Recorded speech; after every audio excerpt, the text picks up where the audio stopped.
సంగీతం, వెలుగులు, ఆనందం. కాని ఒక్క క్షణంలోనే ఆ వెలుగులు అగ్నిజ్వాలలుగా మారాయి. గోవా సముద్రతీరంలో ఒక నైట్క్లబ్లో జరిగిన అగ్ని ప్రమాదం దేశాన్ని కుదిపేసింది. పనాజీ నగరంలోని బర్చ్ బై రోమియో లేన్ నైట్క్లబ్లో డిసెంబర్ 7 రాత్రి మంటలు చెలరేగాయి. లోపలి అలంకరణలో ఉపయోగించిన దహనశీల పదార్థాలు, ఫర్నిచర్ మంటలను మరింత వేగంగా వ్యాపింపజేశాయి.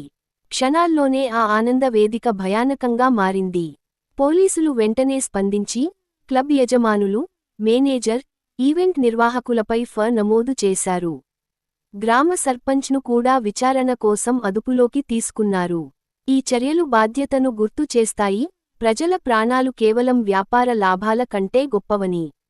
ఆ రాత్రి అక్కడ ఉన్న ప్రతి ఒక్కరి మనసులో ఒకే ప్రశ్న: ఇది ఎందుకు జరిగింది?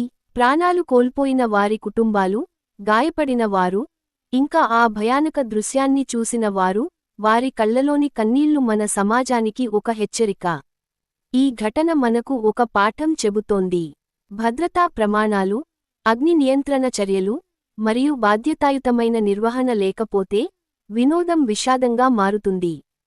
ప్రతి ఈవెంట్, ప్రతి వేదిక ప్రాణాలకు రక్షణ కల్పించాలి. ఇది కేవలం చట్టపరమైన బాధ్యత కాదు, మానవతా ధర్మం.